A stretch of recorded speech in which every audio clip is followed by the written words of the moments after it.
দেশের বিভিন্ন স্থানে ফিজিওথেরাপি সেন্টারে অবৈধ অভিযান ও হয়রানি বন্ধে কার্যকর পদক্ষেপ গ্রহণের দাবি জানিয়েছে বাংলাদেশ ফিজিওথেরাপি অ্যাসোসিয়েশন বিপিএ। জাতীয় প্রেস ক্লাবের মাওলানা আকরাম খাঁ হলে আজ এক সংবাদ সম্মেলনে এই দাবি জানায় বাংলাদেশ ফিজিওথেরাপি পেশাজীবীদের জাতীয় এই সংগঠনটি। সংবাদ সম্মেলনে ফিজিওথেরাপি সেন্টারগুলোতে দ্রুত অভিযান বন্ধ করে সংশ্লিষ্টদের সেবা প্রদানে সহযোগিতা করার অনুরোধ জানান বক্তারা। সংবাদ সম্মেলনে বিপিএ জানায়, সম্প্রতি দেশের বিভিন্ন স্থানে ফিজিওথেরাপি সেন্টারগুলোতে অভিযান পরিচালনা করে কারাদণ্ড ও অর্থদণ্ড প্রদান করা হয়েছে।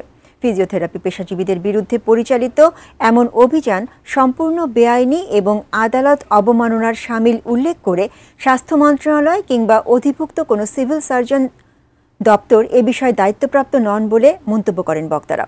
সংবাদ সম্মেলনে ব্রাহ্মণবাড়িয়া ও হবিগঞ্জে ফিজিওথেরাপিস্টদের হয়রানি করার ঘটনায় তীব্র নিন্দা ও ক্ষোভ প্রকাশ করেন বক্তারা।